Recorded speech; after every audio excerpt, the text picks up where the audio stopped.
Hello and welcome to Champ Select, your go-to competitive Legends of Runeterra podcast. I'm Alex, as per usual. Joining me are my two co-hosts, Noble. Hello. And Hugh. Hello. And it is finally time. The seasonal is upon us. This weekend, we're going to be battling it out to see if we can be the conquerors of our shard. It feels like this seasonal... I don't know about you guys, which... I don't know, saying it is kind of weird, but it almost feels like this one really flew by. Oh, absolutely, yeah. Which I think is kind of strange given how, like, I don't know, I guess stale the meta felt. I don't know why it feels like it flew by in retrospect. I think that might be why. I think that it just wasn't like one of those things where like there were 3 giant new tier decks and a bunch of patches. Like it just kind of like was. There was nothing to keep up with. Yeah. Normally we got to like go at a mile a minute just to like keep up with where the meta is constantly shifting, or like, oh god, what's new today? Did everyone check this morning what the best deck was? Was it the same as 2 hours ago? And like, it was just, everyone knows what the best deck has been, or what the 3 best decks have been. Like, it's just the same. And I really want to point out that was certainly more agreed. Like it was not really Azurelia's fault. Like it was partially, but it's really, like you said, the 3 decks, like that Thresh, Nasus, and TLC have stayed good this whole time, and those have been kind of like the defensible decks to play on ladder.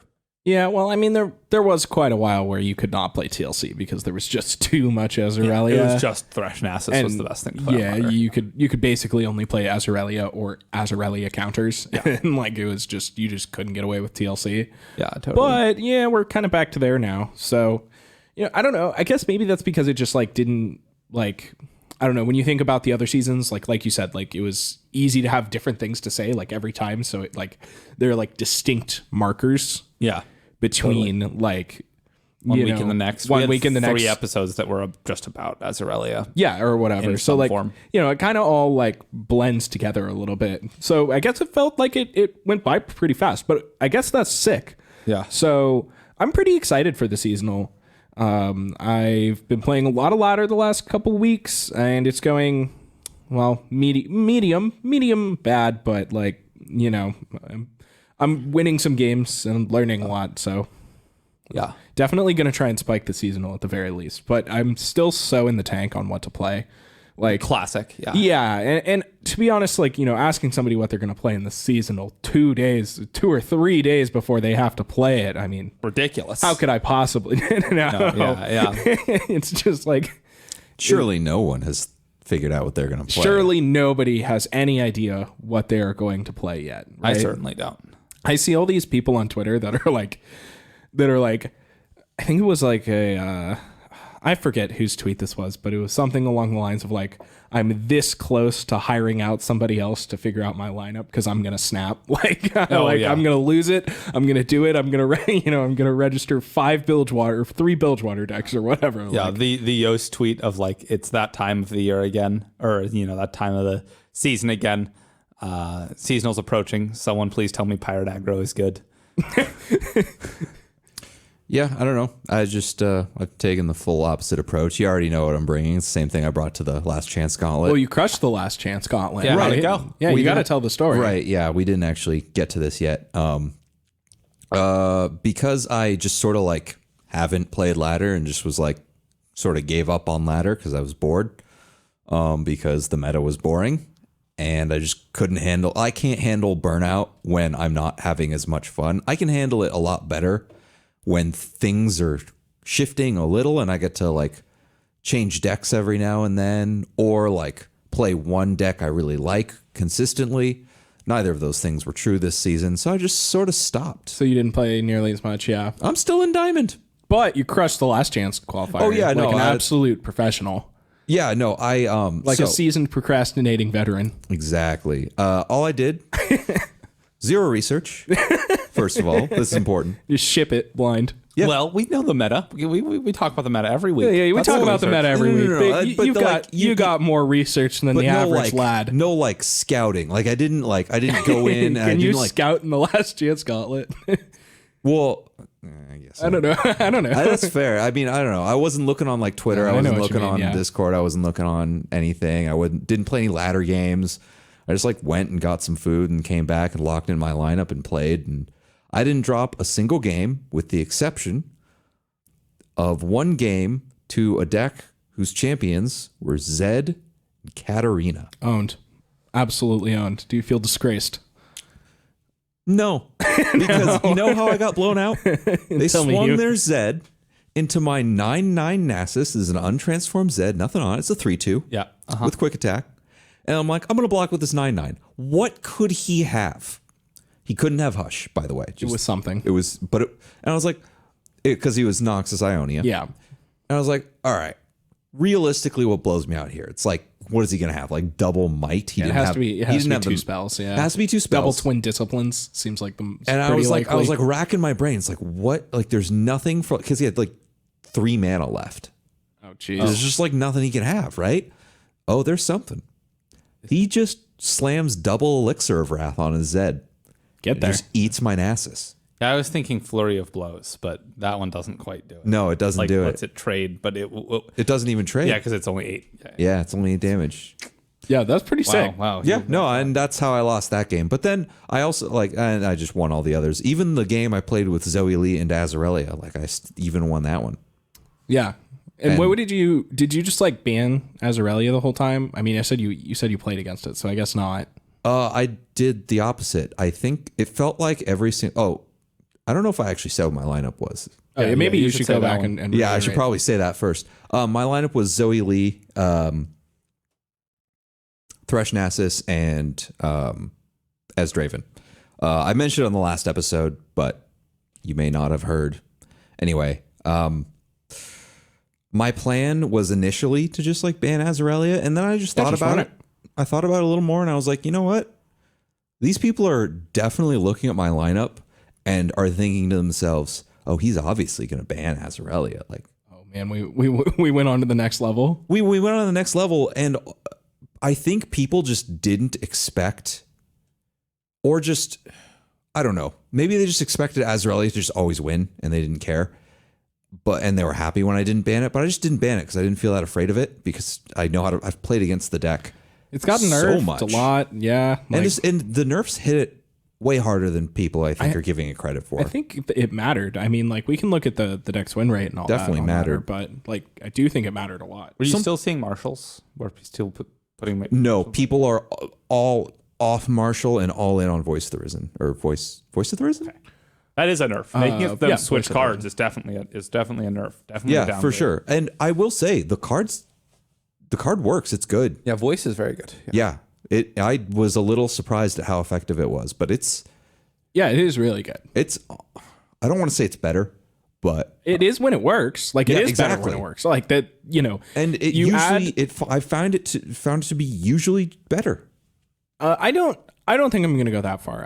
I think it's easier to kill, which is a big deal. Like the fact that it only has 4 toughness means that it dies to Black Spear, which has come up a lot in my games because I've been playing a lot of Thresh Nasus. That's fair. And then the fact that it has 3 power means it dies to Culling Strike. Yeah, it's much easier to kill with like 2 avalanches out of TLC or whatever. And like I actually wanted to say, like I've been playing some TLC on ladder, and like I was like, and I'm not here to claim that this is a good matchup, but like I played TLC against Azarelia on ladder, and I just like straight 5-0'd it.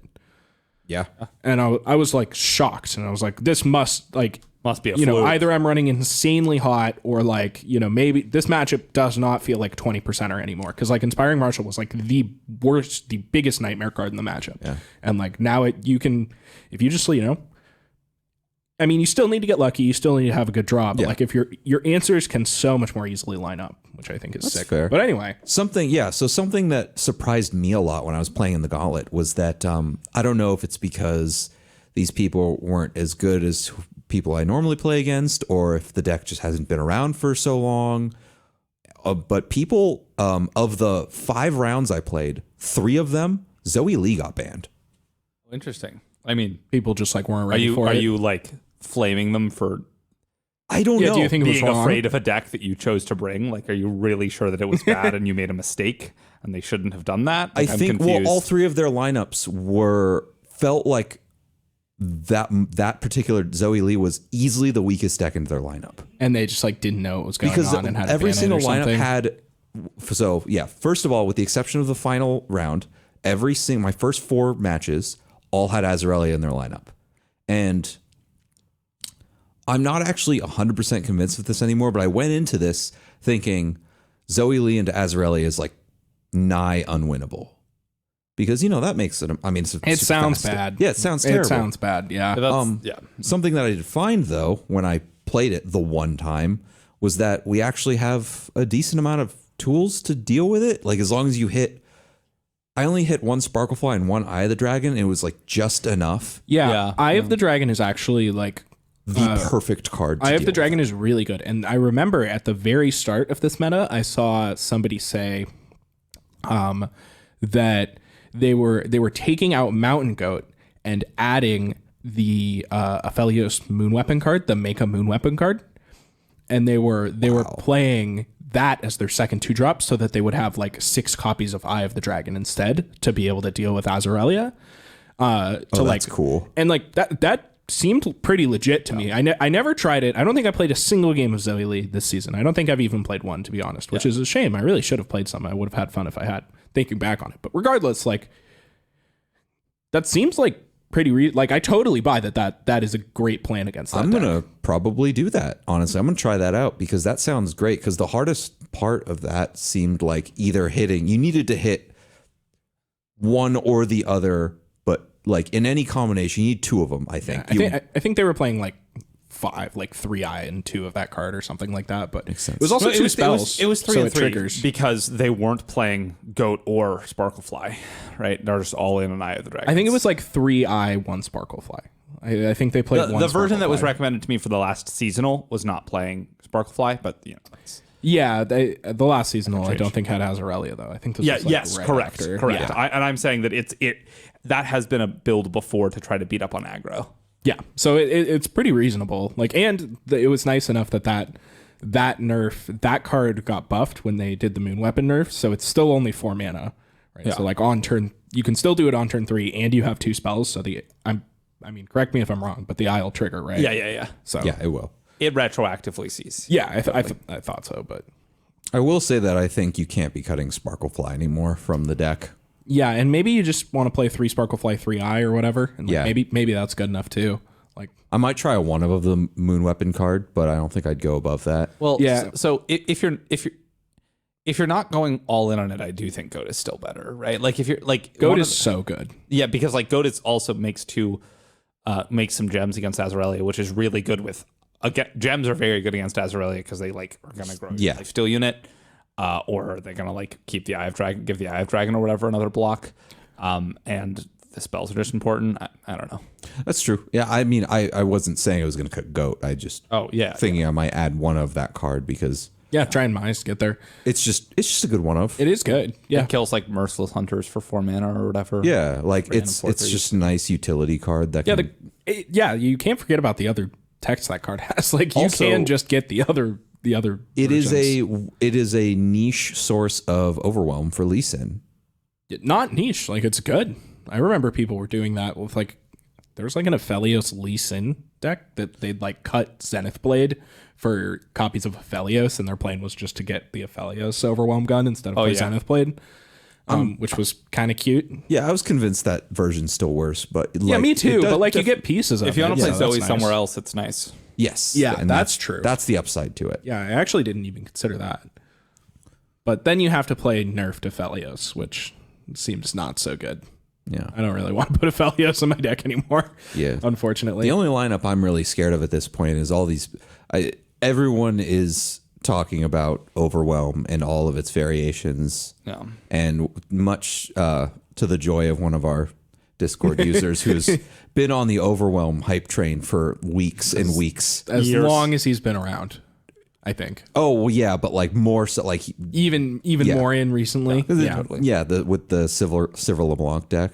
Yeah. So I feel like Overwhelm is, I don't know, Noel pointed this out earlier where you said it's like Overwhelm becomes like at the edge of everyone's conversation every time right before the seasonal. Every seasonal, yeah. It's just like, I don't know how this happened, but Overwhelm is always not the best deck and good against like 3 of the 4 best decks. Just every time. Just every single time. I don't understand it. I don't know. I've never really played the deck. I might just snap this season. Like this one might be the time where I just fuck it, go aggro crazy. deck. I just go crazy and play Overwhelm. Yeah. You know, I might just snap. Triple aggro. I think you're gonna hate it. I don't know if I'm gonna go triple aggro, but I might show up with some Overwhelm. I don't know if people would be ready for it. I think if you're showing up with Overwhelm, 2 of your decks have to be Overwhelm, not just You think one. you got to commit like Sivir LeBlanc and like Sejuani Renekton? Yes. What do you think the third deck in that lineup should be? That is what I am currently thinking about. All right, I'm down to play this brain teaser. So we got 2 of these ridiculous Overwhelm decks. Yeah. What is Overwhelm bad against? It has to be awful against Thresh Nasus, right? Are No. you sure? No. Okay. I mean, No, I'm not sure. That was me saying I'm not sure. Okay, cool. I'm not 100% sure, but like think about what Overwhelm's bringing to the table. Like, I mean, it seems which- great so- against all of the cards in their deck except Nasus. And right, I'm and quite they're dead by concerned. then. And maybe Thresh. Yeah, and Thresh. Like, okay, but like if you're eating Thresh, you're not trading with Thresh at that point. ideally, almost ever. Yeah, that's fair. Thresh So wait, is a wait, 3/6. yeah. So we're talking about the Sejuani Renekton one. So I think the Sejuani Renekton one is good into that deck, and I think the Sivir LeBlanc or the Ash LeBlanc, like what do we want to say is our Ash other LeBlanc is not. That's just. is, Just it, Ash is LeBlanc. that a That's different not Overwhelm? Is it not Overwhelm? yeah, I That's feel like like 5 the power Sivir LeBlanc deck is more like Okay. It's got like the Ruin Runners and Mites and stuff Anyway. like that. I think the Sivir LeBlanc deck is not as good as the Sejuani Renekton variant into Thresh Nasus. Yeah, I agree with that. But I think it's still favored. It's nice that you can just Or play at least both of them in a 50-50. lineup. it is really nice that you can play both of them in a lineup. I feel like I don't know because I feel like I remember. I think that the Sejuani Renekton deck is quite good against TLC, if I remember. And so, like, being like, I don't know how good the current Sivir LeBlanc variant is against TLC. I remember it being not that great before, like, this patch. Not this patch, but before this expansion, because you just kind of got owned by Avalanche like most of the time, it turned out. At least it felt like. But then we got Merciless Hunter, so that was like a pretty big upgrade to not getting owned by Avalanche. Yeah. So like that might actually just go a long way. And you like basically every game you drew Ruin Runner, you just like annihilated them. Was kind of the theme. Yeah, so the reason I think it beats Thresh Nasus is because you can't. There's not much to kill in the Overwhelm decks for the Nasus deck to grow with the Slay stacks. Like, there's not. You're not going to have like the 12/12 Nasus on like turn 6. The or two 7. ones are like putting some three drops to 1 toughness usually. It feels like. Yeah, I mean they usually play. I mean you play like what, like Omen Hawk, and you play like Ruthless Raider, the 3/1 with tough. You usually play that, right? Yeah, I think so. I don't know about. But you're Omen right. Hawk. It's not a whole lot of. It's not a whole lot of Because they're creatures. going a little bit fewer in number, but much larger on body. Yeah. And because you're okay with trading your creatures away because each of your creatures is secretly like, 3 mystic shots to their face. Yeah, my opponent just like slammed an Alpha Wildclaw against me the other day. He was playing Overwhelm, and I just straight up lost on the spot. I was like, I like looked down at like my Thresh, and I was like, I guess I'm chumping. Like, I cannot kill this thing. Exactly. So like, you definitely can just go over the top of them. I would buy that. Yes, I can't find Overwhelm data. Oh Sad. well. Just, Oh well. I don't know about, there's a good post in the decklist discussion thread from the Discord. Yeah, do they have like data? Like live Yeah, I data? think it's actual data. Okay, I'll check. That seems pretty cool. Anyway. And then I think that I don't know if these decks are really all that good against Azurelia.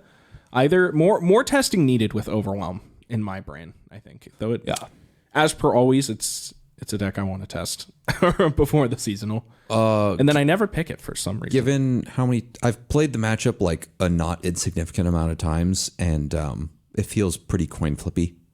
Which I think, and that was before the nerfs. I liked the Azurelia side before the nerfs personally, so maybe it's better now. But like, it didn't feel like Inspiring Marshal was really the card that flipped it. Yeah, so I think it's 60-40 for Overwhelm into Thresh Nasus. 60-40 for Overwhelm. Yeah, Cool. so very good matchup. No, that is good. Yeah, cool. There we go. They have a bunch of like 1 toughness units that you're like, Overwhelm overwhelming over, and like and an amount of them just don't even kill your overwhelm units. Yeah, totally. I do think that the overwhelm definitely is not good against Azarelia. Like we talked about aggro decks being good, but that meant like low to the ground aggro decks, and I don't think not one of them does not do it. Yeah, I think I agree. And then I think you're probably going to get like hosed by like Ezdraven. That one sounds like it would probably be worse for you. Like they just have like a lot of removal. No, at least not in my experience. You think you just get there? I've played against overall a ton on Ezdraven because I've played a lot of Ezdraven. Yeah, and you just can't beat it, or like it feels awful. Really? I would imagine like you would kind of just have answers line up. Do you know how many spell shields are in that deck? It's like Ruin Runner and Sivir. And Sivir, yeah, Ruin Runner and Sivir are definitely the best cards. I feel like the Sejuani version is worse against Ezdraven because they don't have those cards. But also like, and those cards do go really hard. So. Like you need to actually deal enough damage to kill their units, and that's also difficult. That's fair. Yeah, Tri-beam can only go so far as well. Tri-beam can only go so far. You need to have stacked your Tri-beam, so it means you need to see them early. You need to live long enough to play the 3 drops to grow those Tri-beams, and then in the meantime, your only way to bridge that gap to getting to those larger Tri-beam hits is your Thermo Beam or multiple Mystic Shots. It sounds like this deck just doesn't lose to anything, so maybe we should just ship it. Yeah, this is what the results put in our Discord have. And if you're not in our Discord, we have tons of good stuff like this all the time.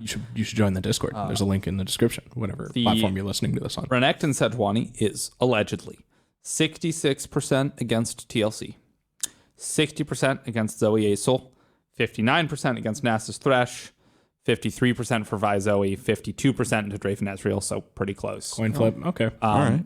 51% into Ash midrange, and then loses 45% to Nightfall, 39% to Discord aggro, 38% to Azure Burn, and 35% to Azarelia. Azarelia is its worst matchup. Okay, so this deck loses to aggro and beats control. It's the new and improved Lee Zed. Yeah, that's what this deck is now. It's beating up on the mid range and the control decks, and it is losing to the aggro decks. Yep. It is now that is the argument I needed, because I shipped a Lee Zed in the first seasonal to try and annihilate some people bringing control, and it went we could play the loses to aggro lineup if we wanted. We could play like this and Zoe Lee. People are gonna bring. Oh man, that is a banger loses to aggro matchup. Yeah. Well, then we get to. But I mean, we're gonna ban aggro. We're gonna ban Azir Aurelia probably with our double overwhelm list every time, right? So then what are we bringing as our third deck? Maybe like TLC to try and beat aggro. I don't know. Doesn't seem like it's really going to work. Yeah, because they'll just ban it. Yeah. Yeah, it has to be something that has you need to, all 3 of your decks need to have some overlap, because if you have a black sheep, it'll never matter, because the times it's good, it'll get banned, and the times it's bad, you'll have to play it. Yeah, so it's just like strict twice or it's whatever. Kind of like strict downside. Exactly. Yeah. So you always need, just as a general philosophy, in my opinion, you always need some overlap between all 3 of your decks. Yeah, so we probably just need something that's good against Thresh Nasus as well. Because, I mean, we do need to beat Thresh Nasus. You do. And, like, I feel like most people are going to bring, I don't know, I feel like similar to last seasonal, most people are going to be bringing Thresh Nasus. Yes, I think if you're not bringing Thresh Nasus, all right, so assuming they don't nerf it in time, which I don't think they can, save for like a hot fix, but assuming Thresh Nasus doesn't get nerfed in any way, I think you'd have to have a very, very, very good reason not to bring it. Like, you need to bring a lineup that's geared to beat it or something, because... Can we just bring Thresh Nasus in this lineup? Can we just play like double overwhelm Thresh Nasus or something? And that's the thing, and that's a reason why... Also known as Triple Shurima, baby! Triple Shurima! That's a lot of Dune Keepers. The 9x Dune Keeper lineup? Bang, bang, bang. That feels like the type of lineup I'm going to get when you contract it out. Yeah, that's fair. I mean, yeah, honestly. Like, because one of the things that beats Thresh Nasus is Thresh Nasus. So, like... Yeah, there's really like, bring the deck. You need I can't think of many good reasons not to bring that deck. And you're playing it, right? You're playing. I'm playing it. Yeah, as Draven and Zoe Lee. As Draven, Zoe Lee, Thresh Nasus. Yeah, maybe one of the best candidates is one of these big Demacia decks. as kind of like a third deck. You That's, said victim and then some other words, and I was like, what victim decks are you playing? no, one of these big That what Slay is called? yeah, these big Demacia decks that are like that. Also, I don't know. They feel generally favored in most of the mid-rangey mirrors. Like they can generally go over the top. So like you could bring double Overwhelm to try and go barely under the mid-range decks, and like some big dumb Demacia or some big dumb Demacia Targon deck to try and go slightly over the top of them too. Yeah, I'm really drawing a blank on what like the third. It's so hard. It's always so hard. You kind of just sit there and like it's usually very easy to get two. Like to connect a line between two decks that are clearly good in the same lineup together. And the third one is always the hardest. Because like if you mess up the third one, it feels like to me, like it feels like you can absolutely have like the power of your first two just obsoleted just with like a powerful ban phase or whatever. Because like the ban phase feels really impactful in matches nowadays. I was gonna say I disagree about the third being the hardest, but then I realized that like the third, you're right. It's definitely the third is the hardest, and that I realized thinking back that like Zoe Lee's just always my third no matter what. And Because I don't care. you just lock it in. I just slam it. Just every single lineup. Maybe I should should just slam it. I mean, I can just get on the hype train with you. go for it. I might try it. I probably won't, but it's really tempting. You can't just try it. You gotta believe it. You can't try it. It's like in the Matrix when he's trying to jump across the building. You can't think you're gonna make the jump. You got to know it. Yeah. Do or do not. There is no try. Exactly. You gotta believe. Got to ship it. All right. That's how Overwhelm is too. You just got to put the Battle Fury on the creature. Maybe I'll just play 0 games with my seasonal lineup. You gotta believe in the heart of the card. There you go. time. See, now you're talking. Yeah. Yeah, we thought that we were under preparing, but maybe we were over preparing. Okay. Maybe we've all tried to. Maybe the secret isn't play decks you're familiar with. It's play complete new decks and hope to get lucky.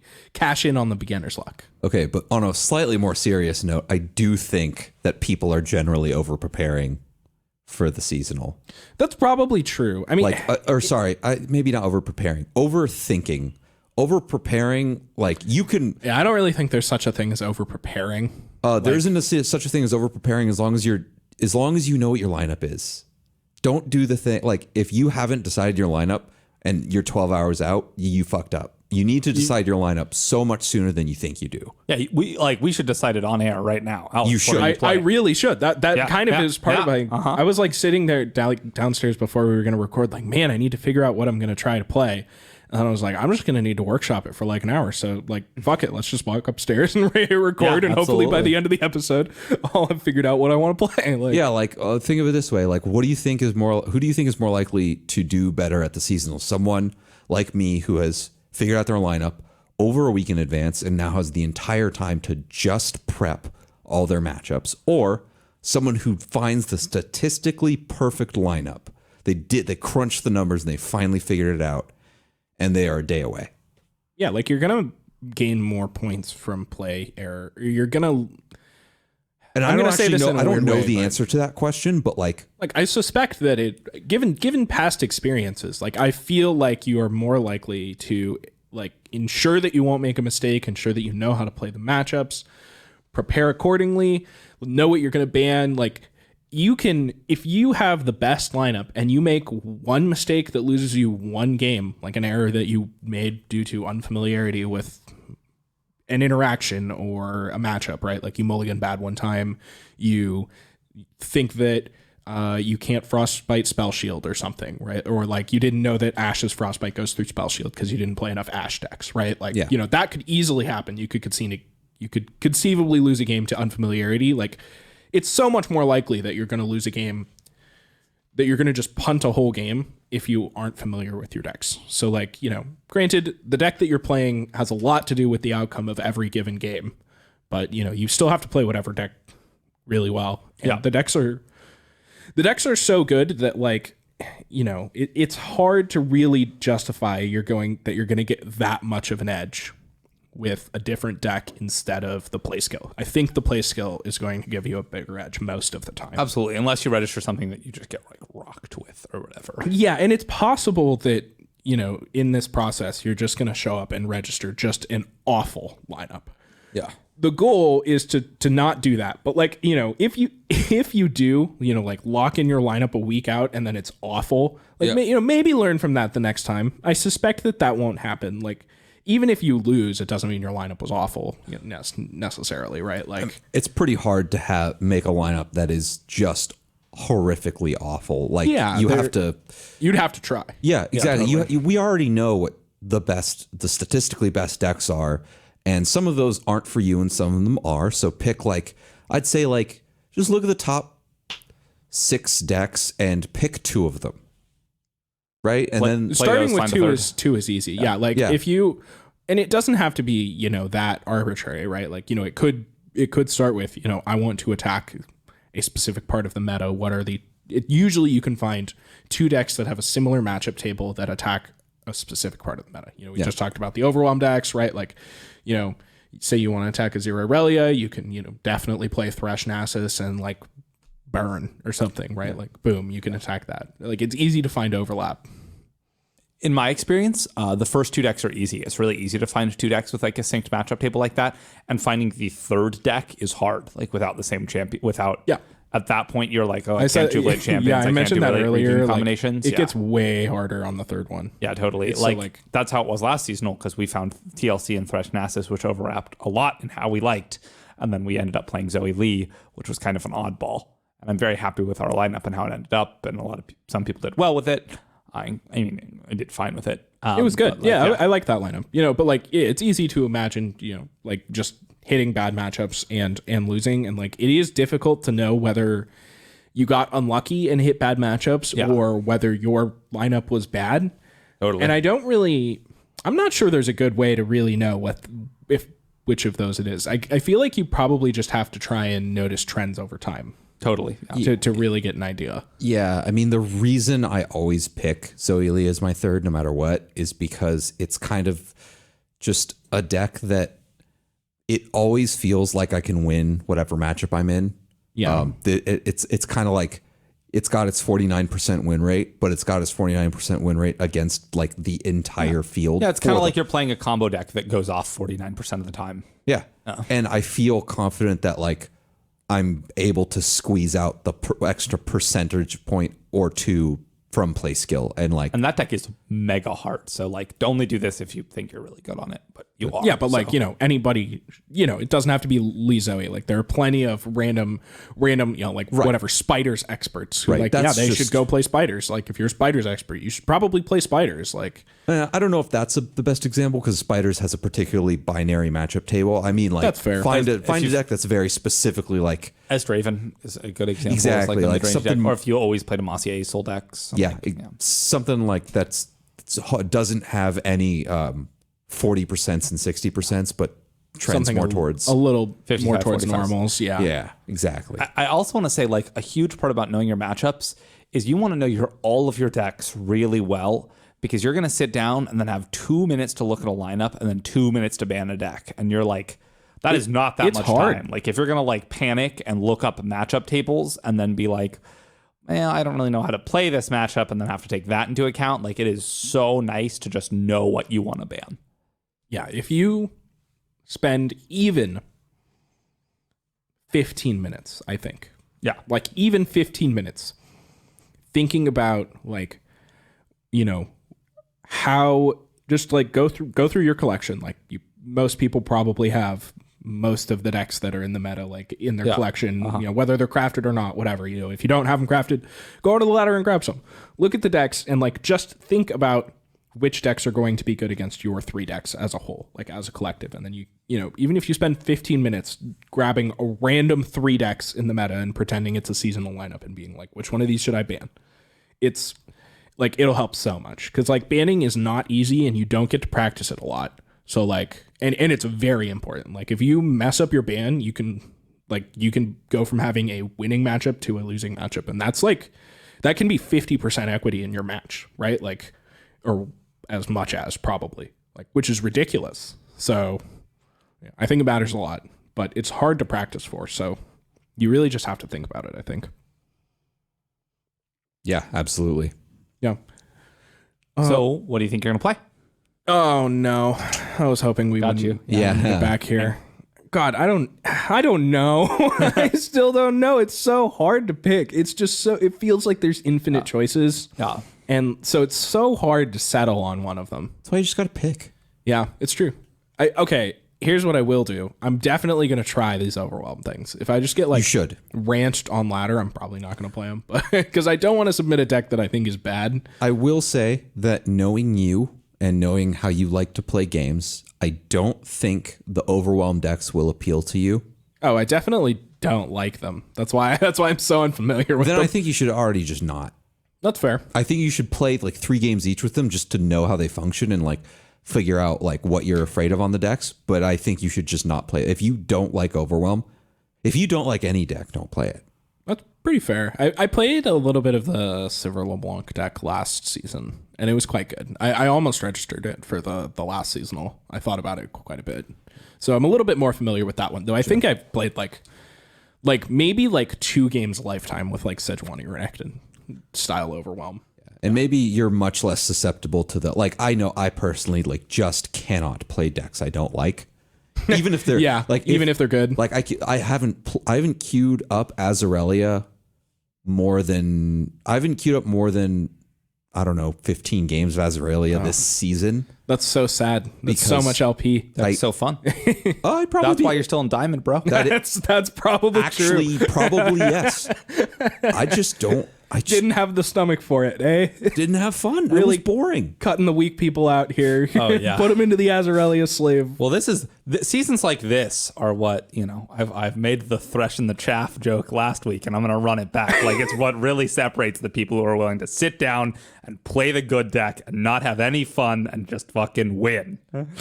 That's where it's at. That's true. You're not wrong. Yeah, it's true. You really do have to. Speaking of, I checked out the top 16 Masters players.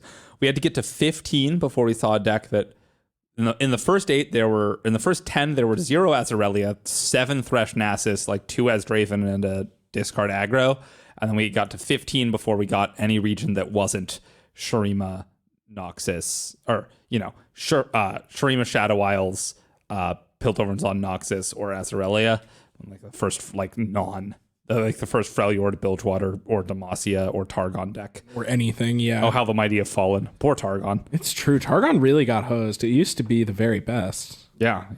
And Hush just isn't very good against like a 4 mana, like 12 power attacking. I Great mean, against Nasus. yeah, I but- was gonna say it's funny because Hush is like one of the best things against Nasus. Yeah. It's just not good against us. Probably like the literal best card in the game against like Nasus. Hush your but it Aurelia, just- and they're like, this Blade Dance still does work. Yeah. Right. So bad, yeah. Like you silence their blade and they're like, thanks, it lives now. Silence the blade. That definitely don't hush the blade. Yeah, That no, play I'm is not kidding, good. but like That would be. actually wait, real quick, what does happen if you silence the blade? Like does it stay around? Does it disappear at the end of your turn when the silence comes off and like does it obliterate itself? I'm not sure.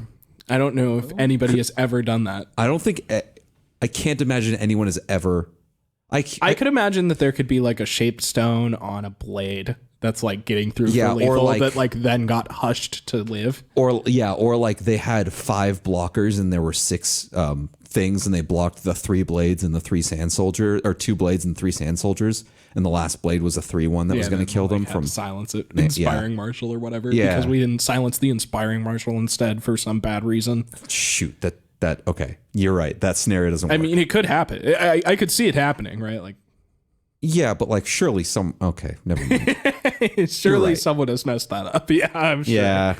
We've all made worse mistakes. I think that realistically, I want to play Thresh Nasus. I think most of the time, like, I'm gonna have a really hard time convincing Honestly, myself not to play I think Thresh Nasus. your makes first sense, 2 yeah. decks are once again Thresh Nasus TLC for you. Those just are the decks I've played the most. Yeah, you're comfortable on them? They're both really good. I played them both a lot last season. I played them both a lot this season. I played them in the last seasonal. They're very comfortable. Might I suggest Dragons as the third? That's kind of where I'm leaning. Like, Dragons offer is you sick. some dragons, sir. Excuse me, sir. Would you like some dragons? Well, yes, I would like some chow? dragons.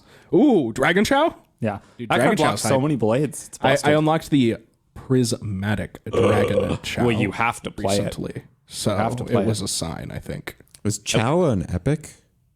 No, It's a common. It's a common. Yeah. That's thinking a little high. I don't know. It's literally Chow. That's man. a little hopeful. There are some incredibly like weirdly minuscule cards that are just randomly epic. Like there was, That's I don't fair. remember. They're usually Bilgewater though. That's true. It was probably the one I'm thinking. The one I'm failing to think of at the moment. I'm failing to call to mind is I think was a Bilgewater card. Probably Bilgewater. Yeah, who knows? Wiggly Burblefish is an epic. Is little. Oh yeah, that costs no mana. So Yeah, that makes it's true. sense. Yeah. All right. So it's small, right? It's small, right? It's small, right? Nope. Nope. Well, now it is. Yeah, that's true. Now it's it- too small. Now it's pretty small. Now it sucks though. Can we unnerf that card, please? No, I'm good. Thanks, man. I'm good on that. TF Fizz meta was so much more fun than Azarelia meta, man. And maybe that's just because I'm a slut for Twisted Fate. You're but right. Actually, it was definitely more fun. I don't think that's even like arguable anymore. I think it objectively speaking, like I would so much rather jam like unnerfed Fiora into unnerfed Aphelios into TF Fizz instead of like what's going on. That meta was really fun. you can just look at the play rate. Like people were playing the game then, and now they're not. The ladder requirement for top 700 is currently at 61 ladder points. So God. it's climbing up. It was at like 30 something when we recorded last week. So, Yeah, but I mean, over a week it doubled and like yeah, it'll probably climb to another about 100. 20 or 30. Probably. I think it's going to be sub 100. Yeah, I Hot bet take. it'll be sub 100 as well, but it'll probably be 100-ish. And then I'm sure there'll be, the usual people down to like 720 or whatever will probably get in. I'm trying to decide if I should try to climb Masters for clout or just like play in Masters for bit and scoop to people who are trying to get there like a nice lad. No, you got to crush for us. Okay, crush for Yeah, you. yeah, I don't yeah. know if that is how that works. Well, you could like crush and then just like crush people's dreams and then maybe On board, yeah. maybe your like ladder spot if you didn't take it would go to some happy soul in 701. So you would deem the worthiest I by see. crushing. I see. That makes a lot of sense. Yeah. Actually, yeah. I think you should crush. Can't be giving those LP to people who haven't proved they deserve it. Yeah, or you should just like show up and just like get your card back. Yeah, totally. Like get the card back is pretty worth it. If you you have can to play a go, couple like- rounds. Yeah, You have to win 3 of your rounds, don't you? Yeah, I can like think so. auto scoop the first 3 because I'm like Because you're like busy, yeah, and or then whatever. like And then you're just gonna hit 3 buys in a row because no one's playing in At the 03. 03 bracket. Everybody just scooped it up, so you just get your wins there. That's a good line. Yeah, I like that line. Okay, do you guys have anything else that you want to add here, or do you want to go ahead and move on to our questions for the week? Any last minute seasonal advice? Hugh, you're playing the same lineup, right? Yeah, I'm just running it back. It's just what I feel best at. Yeah, I think I wanted to be decisive, but there's no way I'm going to be decisive on air. I'm going to have to tank for longer, but I will post my deck lists in the Discord before the seasonal. So if you want to know exactly what I'll be playing and why, I'll put it in the Discord for sure. So Yeah, don't be try sure and to- game the system. Just play what's good for you. Like, Yeah, absolutely. stop being a statistics slave. Yeah, it's okay It's to really have, hard not to be, and I get it. It but is. like, Yeah, it's okay to have a 49% deck if you feel comfortable with it. Like you have to play a lot of rounds and you have to play consistent and good for that many rounds. It's like absolutely. it's really hard. It's real grind. So like, make sure you're comfortable. if you think Zoe Victor's the call, hey, Run it. Yeah. run it. Zoe Victor doesn't sound too bad. I would maybe suggest playing Vi in the I deck, too. legit threw together a Zoe Victor pile last night, and I didn't drop a game to Azarelia in like 4 games. Wow. I also, It was weird. I, was like- swear these nerfs, like maybe, like I don't know, this ladder win rate is still crazy high with Azarelia. What was it? It's like 56%. That's like Or something wasn't it like that. Didn't it go down to 53 last week? Yeah, I think it went up again. gross. So like, Okay, yeah, I think it's because people were playing TLC more, probably. Okay. Maybe But maybe the people who were worse at it dropped it, and people who knew it was still good, knew how to play it better. kept Yeah, it. maybe. That's Or- usually what happens. It's a lot of variables here, yeah. But the deck's just good. so Well, it the just phenomenon happens. of it's a known phenomenon when something gets nerfed and win rate increases. Like that's the thing that's happening. Like you that makes see, a lot you of do sense. see that a lot. It does in happen games. quite a Sometimes, bit. yeah, Yeah, actually. where like all the bandwagon people kind of like drop it and then Yeah. the specialists are still playing. Yeah. That happens a lot in League. of Legends too. At least in short sample sizes where like people like day of or couple day patches where people will just like drop the champion. It'll go up by like win rate usually goes up by like 1% for a couple hours and then drops back down. The one tricks and the purists like stick to it. Yeah, exactly. All right. So let's get into our question of the week. Our question of the week this time comes from Keon Spy. He asks, since seasonal is almost beginning and we are going to play with open deck lists, can you guys talk about what are good one-ofs in today's meta we need to respect? What are the best one-ofs of nowadays, guys? Well, before we get into like specific cards, I feel like we should try and address what makes a good one-of. That's a pretty good idea. Because I just like, for example, like some people will play one-ofs, but they're not going to be one-ofs that you necessarily need to like play super hard around. Like if someone's running like Hush isn't the best example. If someone's running like a Hush single, is actually an example of a good one-of. Yeah. Exactly. I'm going to throw out some like garbage. I'm going to throw out parlay. Like cool. No one's going to probably do that, but maybe someone will. Like, or like a one of like just like a unit, like your like random one of some treasure. Like usually it's spells. Yeah, usually it's spells because they have unique effects. Exactly. So like usually you want one of a card with a unique effect, specifically one that is a big effect. A big effect that is like that you need to play around. That like is a game altering effect that can change how you play. Because having game-changing one-ofs in your deck can really affect how your opponent plays, especially when they know you have it because of open deck list. You can almost get more value like out of your gotcha one-ofs because they play around it than you do by drawing it and getting them sometimes. Like so for example, parlay, like you don't need to worry about that one-of really. Yeah, and like, nobody's going to play around it. Exactly. What's the worst that can happen to you? I'm not going to not play my Zoe on turn 1 when I have the attack token. Yeah. If you have parlay in your deck, like if you parlay it, if you have one parlay, sure, whatever, you drew it. That's fine. Like you're just I'm not gonna not play my Zoe. It's gonna get parlayed later. Exactly. If I have attack token on 2, sure, then I'll play Zoe and leave my Pale Cascade up to play around it or something. Yeah, because that doesn't free, cost you anything. Right. Yeah.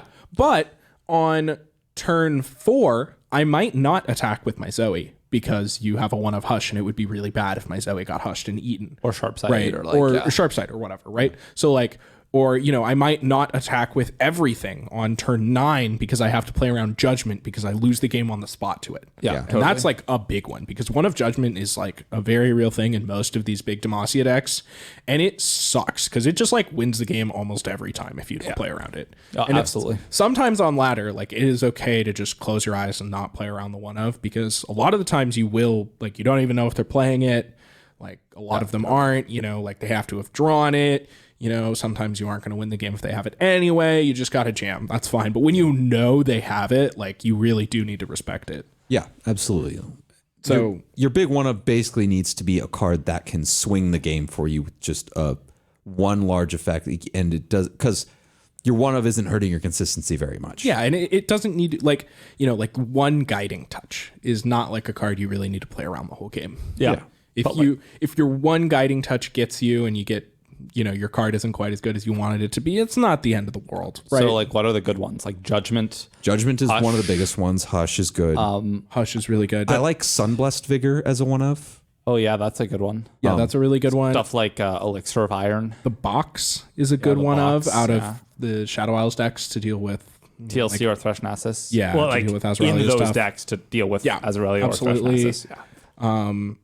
Ice Shard used to be a one of that's been promoted to a many more of frequently because it was just so good at dealing with one toughness things, and now there's like a lot of them. Like Random Grass with the Undyings. Yeah, and that's a good note, by the way, that like if you're planning on banning a Zero Irelia, maybe cut back on some of those like Ice Shard effects because they aren't nearly as good as they would be on ladder. So like maybe take them back to roughly one ofs or whatever. Yeah, totally. Like that's another thing is that like you can and you should adjust your deck list from what you were playing on ladder for the seasonal. You get a ban that really affects how you're going to play, or like what matchups you're going to play and how you should build your deck. The fact that you don't have to play against a certain deck means that you should absolutely construct your deck 2 or 3 cards different most of the time. So like, if you're going to ban a Zero Irelia every time, you should probably take the Box out of your Thresh Nasus deck, right? Or, you should probably have less Ice Shards in your TLC deck, right?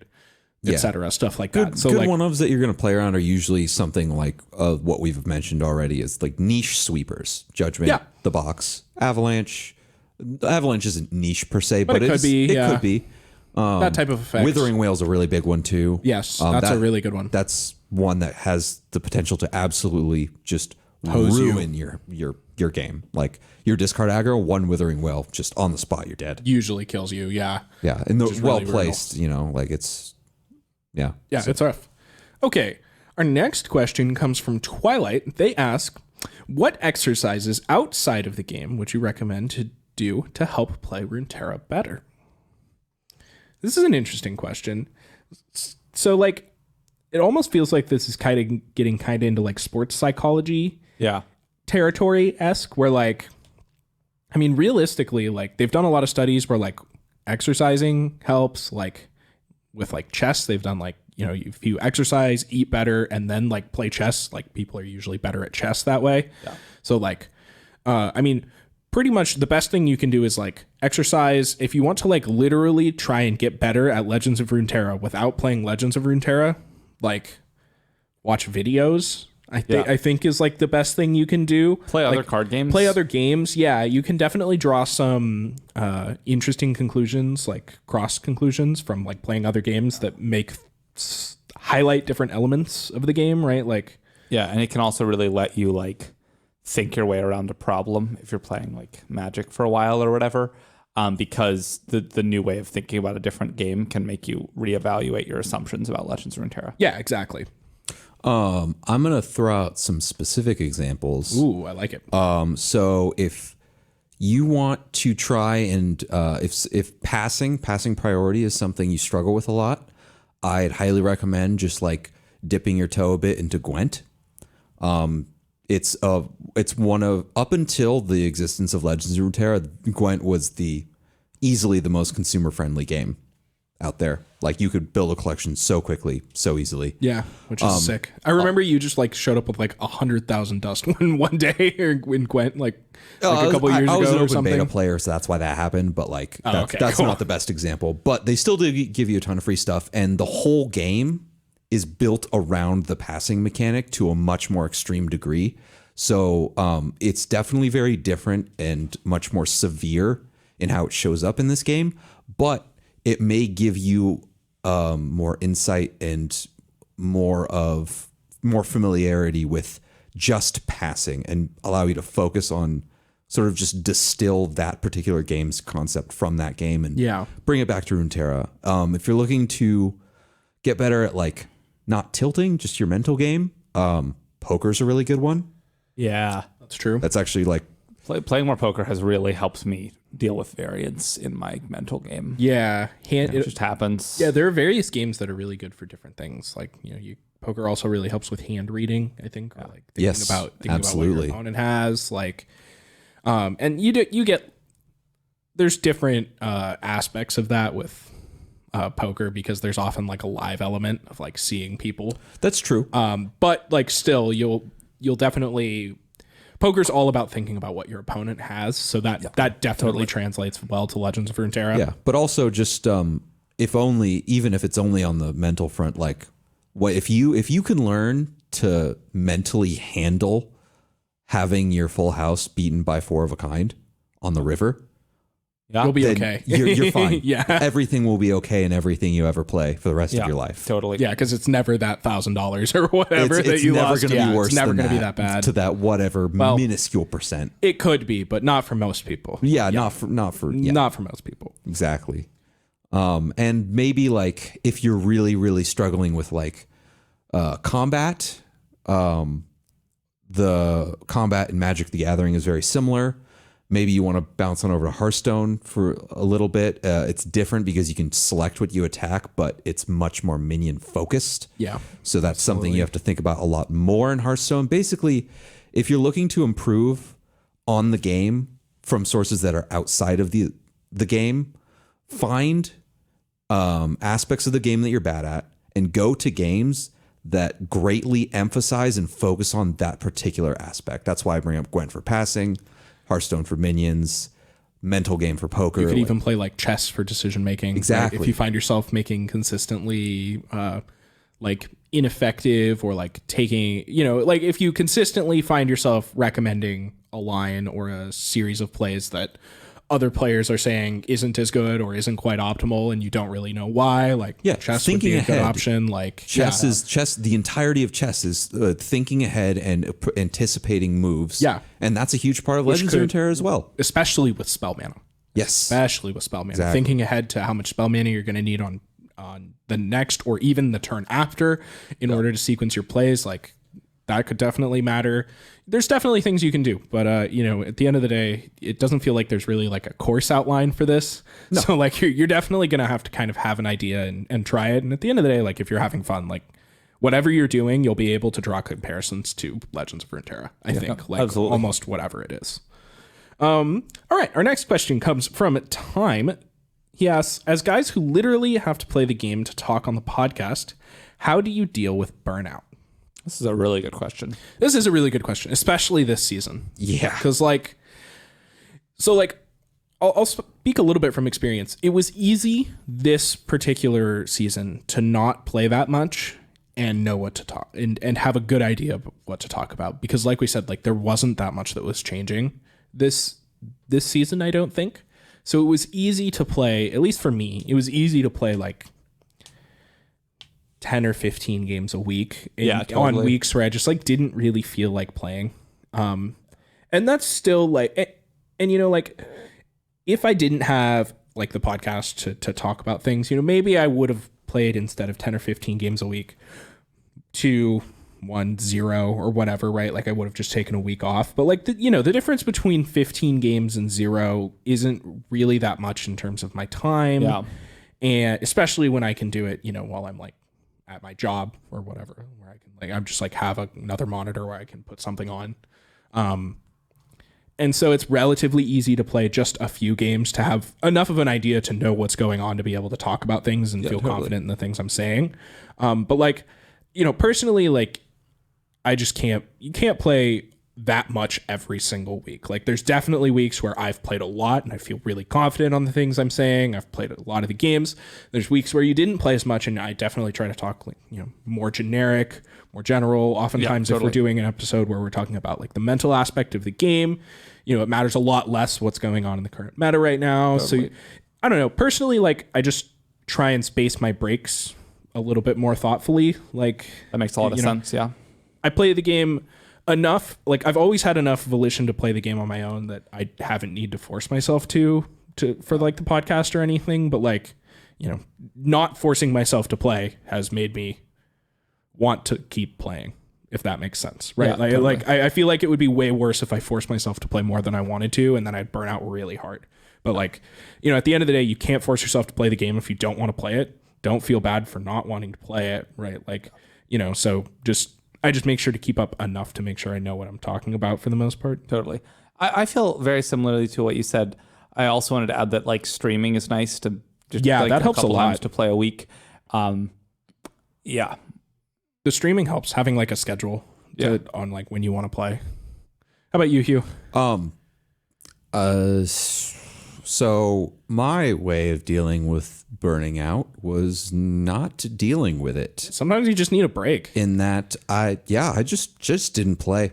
Yeah, like I said, I mean, like that's totally fine. Like, yeah, I just like I sort of stopped having fun. I was like, you know what? I'll just all in the last chance gauntlet. Like I actually just like made the decision like 2.5 weeks ago. I was just like, we're just not going to do this. Yeah, and like you don't have a job that has the luxury of being able to play Legends of Runeterra while you're at work, right? Not like, even remotely. Yeah. So like, I definitely have the cushy position of like, even when I don't have anything, like, at least a few times a week, I'm going to play a couple games because I'm at work and I'm just looking for something to do that is anything other than work. So, oh yeah, no, that'd be super nice. Yeah. But. So like, it's super hard to deal with burnout when you just like, you're like, you work and just like, okay, you go home. Like I only have a few hours in my day that aren't work, right? Like, yeah, exactly. It sucks to make yourself play if you don't want to, and then you just burn out way harder. So, yeah. And when I did play, it was usually labs. The labs are sick though. Yeah, the labs are. I was going to mention that they're awesome. Yeah, the labs are such a good burnout tool. Everyone knows that labs are great. Like they're just nice, and if you play on normal, they go so fast. And I haven't bothered to play above like whatever is hard, the next difficulty. Yeah. I haven't bothered to play above that yet. It gets pretty hard. Oh, I'm sure. Yeah. I'm sure it turns into a nightmare. Like I haven't done any of the really hard ones. I haven't hit legendary on anyone. Like Yeah. I was going to say, I feel like the community as a whole kind of experienced burnout this season. Yeah.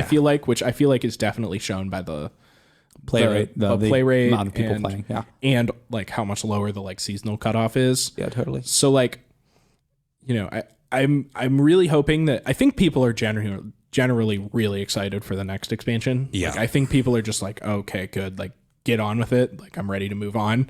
It's a little unfortunate that it's a small one. Like, But I think that they're gonna come with balance changes. it's gonna feel very impactful. It's gonna they're gonna nuke at least 2 decks from orbit because I think they've figured out that even if they do the quote unquote correct decision for the balance, if they don't do something big and splashy, people are not going to come back to the game and the game's going to die.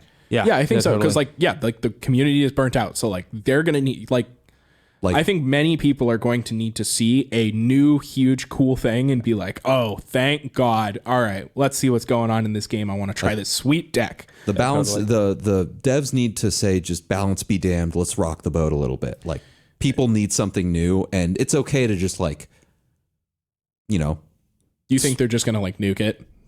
Is that what you're thinking? Like, I think they're going to nuke at least 1 deck, probably 2. Hope I want them to nuke all of the big 3. all of Thrash Nasus. I don't know what Thrash Nasus needs. It feels like it needs to have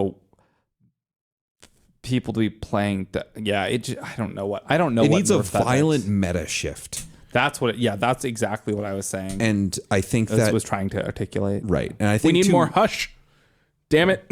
In order what we need. orchestrate a violent meta shift, we need to do like mass buffs to old cards. That's the one for me. Like since you're not releasing that many new cards, like you really got to buff some stuff. Yeah. Like just shatter the meta for like 2 weeks and then we'll fix it. Like we'll put the pieces back together. But just like let's just do it. Let's just nuke it. Let's just go for it. Yeah. Let's just have some fun with it. Like get Matron out of here. Get oh God, what's the best thing in Thrash Nasus? That's the thing. I don't. Yeah. Then that's the thing. Thrash or Nasus. Like let's take that. Don't nerf Thrash. I don't think. Let's take that perfect sweet spot, that like brief period of time in between the end of the seasonal and before the start of the next season. Let's take that time and let's just break everything and take just blow it up. Yeah, we'll blow it up. We'll gather some data, and the devs can take that data and refine it a little bit, and we'll start next season with a new meta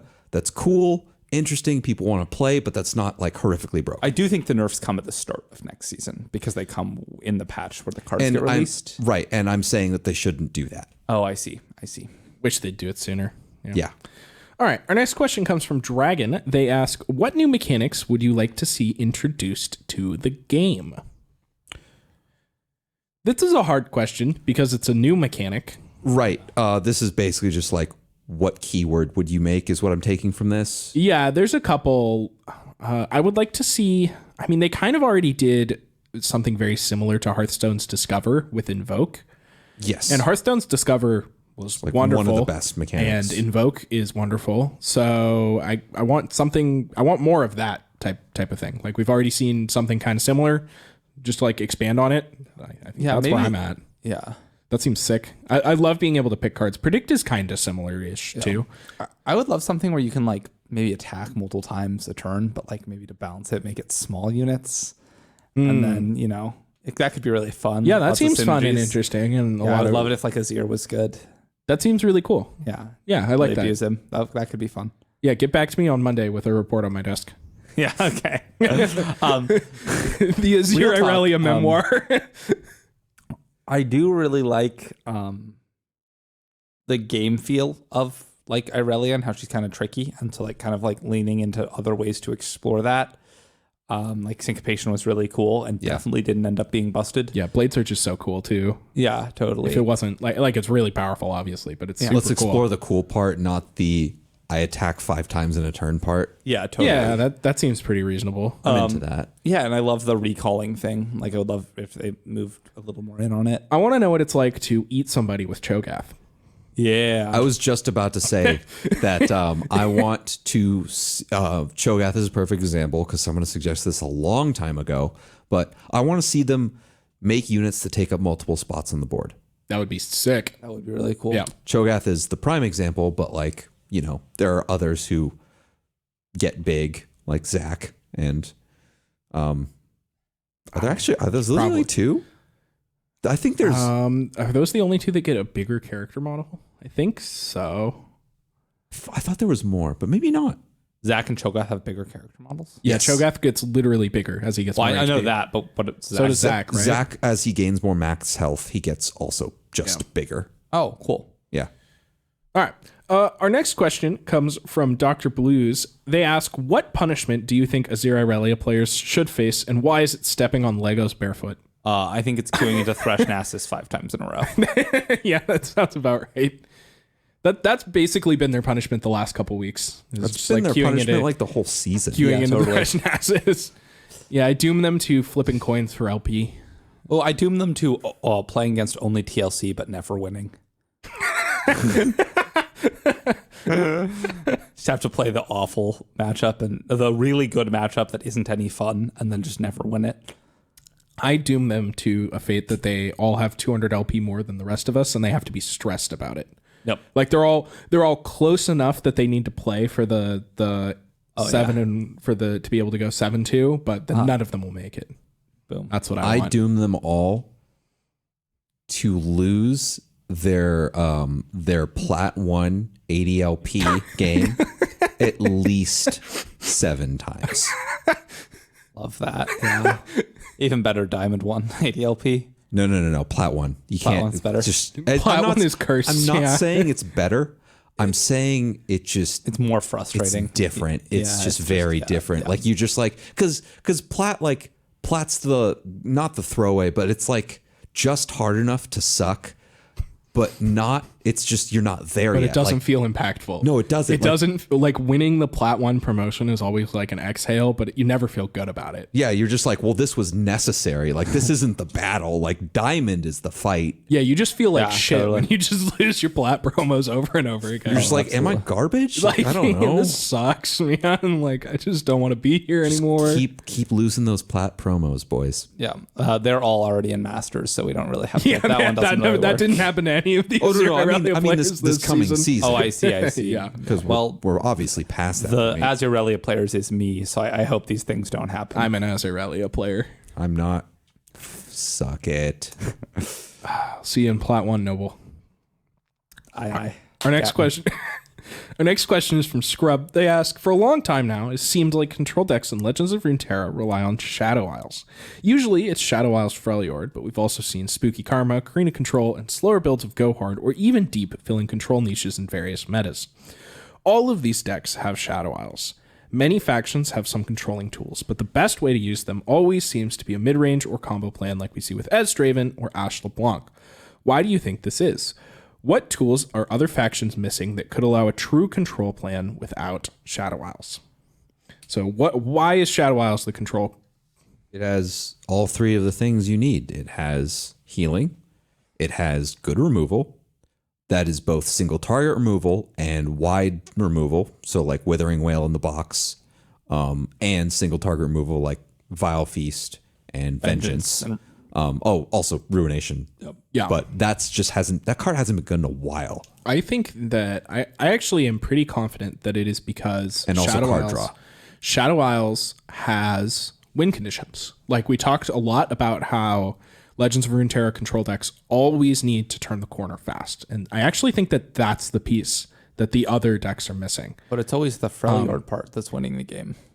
It feels like the Shadow Isles is the package you slot into the control deck, and then the other region gives you the win con. Yeah. What well, win con are you talking about? I don't know. It feels like we have like Commander Ledros out of Go Hard. We have Spectral Matron, which I mean, Spectral Matron is, Spectral Matron's not the win con; it's the enabler for the win con. I suppose, Yeah, but yeah, totally. it feels like the win con. Yeah, that's Yeah. fair. That's reasonable. Well, regardless, it's the enabler for the win condition to kill fast. Like whatever it is, Shadow Isles is providing the ability to turn the corner faster, whether it's Atrocity, Yeah. Commander Ledros, or whether it's the Matron enabling the Watcher, or I guess that like the older Feel the Rush decks really did mostly win with Freljord cards, but Yeah, totally. usually I think that Shadow Isles is providing both early removal and an enabler for a fast win condition at the end, which I think it's the only region that has both of those. Yeah, I also think the crux here is kind of what Shadow Isles doesn't have, which is that that not that many good middle of the road units that you don't have to build around, which means that necessarily it's either this like Slay aggro deck or like Nightfall aggro deck, or it's this late game control deck. It doesn't have a lot of Radiant Guardians, and that means that it kind of has to pick if it's going to win its games early or late. Basically, because when you're building a Shadow Isles deck, the units aren't what you're there for, which kind of leads to it not being a mid-range deck. That makes sense. And also kind of makes it a support region much more often than not. Yeah, and I think Freljord is often just lumped in with... I mean, we've talked a lot about how Freljord Shadow Isles is just like... Their styles just mesh together so well for various reasons, because Freljord, you just take all the good spells from Shadow Isles, all the good creatures from Freljord, jam them together, and turns out there's also... avalanches, and some avalanches or whatever, and it just works so well that like... You know, it's easy to imagine these Freljord SI decks being controlling for a very long time. So I think SI really is just decisive. Yeah. It's like, it's just is really split. Like, Yeah. it's just so easy to put all of the good early removal spells and late win conditions. And it's the only region that has that. Yeah, totally. And I don't think that's necessarily bad. Like in Magic, blue-white or blue-black are the control pairings, and that's fine, right? Like, yeah, that's okay. Like, I don't yeah. really think there's anything wrong with Shadow Isles being the best control. I don't think region. so either. There has to be. There has one to of them be has one. to be one, right? Yeah. So I have no problem so with like it being better Shadow removal, Isles. like when Piltover's on Ionia was the thing, it was because, well, really karma, but that Piltover's on, you turned the corner with burn, and then Ionia had much better like get to the late game tools in 3 mana Deny and 4 mana Will of Ionia. Well, like Karina control was like doing it with Karina, right? Like most of the time, like totally. you'd play Karina on 9 and then wipe their board, and then you Wipe their start board attacking. and deal them like 3 or 4 damage. Yeah, and then start attacking, right? Like, so like, yeah, it just feels like basically they're pretty much just always looking for a way to win the game fast, because you just don't have that much healing in Legends of Runeterra, so you have to kill people so hard. Unless you're playing Shadow Isles. And then you get healing, which is great. Or Freljord. Freljord's the other one with healing. Yeah. So Yeah. it really just pairs itself so well to being a control. I burned out a Faction. Freljord player who healed 9 off of like with a Mystic Shot for lethal on the fucking when he was playing TLC. So I was playing Estraven. That was fun. Did he have the flipped Lysandra? Did you like burn him for 1? He had a flipped Lysandra, and I killed it twice. Twice. I like Would Cold love to Strike see it. 1. He played another one, and I thermo beamed it, and then he watched me that turn, and then I killed him. That's It was sick. Yeah. All right, our last question comes from Snot and Foblah. They ask, favorite tier 2 deck that is viable once you ban Azirelia? What's your favorite tier 2 deck that's coming back? Zoe Victor. Zoe Victor. That's a banger. Zoe Vi. Mine's Zoe Victor Vi. That one. Zoe Lee. Mine's Zoe Lee, for sure. That one basically went away with the coming of Azirelia, and I want it back. Did you say that just to steal it from me? No, it's because if you would have said it, you would have sounded like a broken record. You're welcome. That's fair. Boom, you're welcome. Yeah. Okay. Boom, roasted. You're welcome. Well, It was the right answer, so it's okay to have the right answer. No, Yeah, that's fair. there's a couple other bangers. There's a There's like common some theme Tom here. Rocca. It's not deep. It's not deep. It's not deep. Ooh, Zoe Acel. Just Zoe decks. Just Zoe decks. Yeah. just in general. I mean, Zoe's like one of my favorite champions. I don't really like Zoe Asol. Can't stand playing against Tom Rocca. I don't think anyone can really. No, probably not. Isn't that one good against Azirelia? Like, or was that like? Don't you rumors? just die too fast? Well, you have all these big butted units that you're healing a lot, so like they can just like block forever, and then they win. They can block Starscream. forever, but aren't you like a little too close to dead by the time you can actually block en masse? So do you like the thing about Tom Rocca was always that like it's better if you don't attack them, and Azirelia has to attack them. I think that's why that matchup is decent, but I don't think it's great. What about Turbo Thralls? Y'all in That for can some die. turbo thralls? That shit can die. You're not into turbo I thralls? hate turbo thralls. What? Just we're not even gonna talk about We'll this. deal with that later. We can discuss this at a later date. At next season, when it's really, really good, When we'll it's talk busted, about it. we'll be here doing the turbo thralls episode. When we ban all the things, when we nerf all the things about TLC that aren't Lysandra, Yeah, sounds about right. and then play her in a different deck. Oh. Alrighty, well, I think that brings us to the end of this episode. So thank you all for listening. Everybody, good luck in the seasonals. Let us know what lineup you play, and well, join the Discord and talk about it, because I think we're all going to be talking about it. I'm sure there's going to be a bunch of people trying to get last-minute scrims in, trying to give last-minute advice on lineups, make certain cuts and all that. So make sure you join that.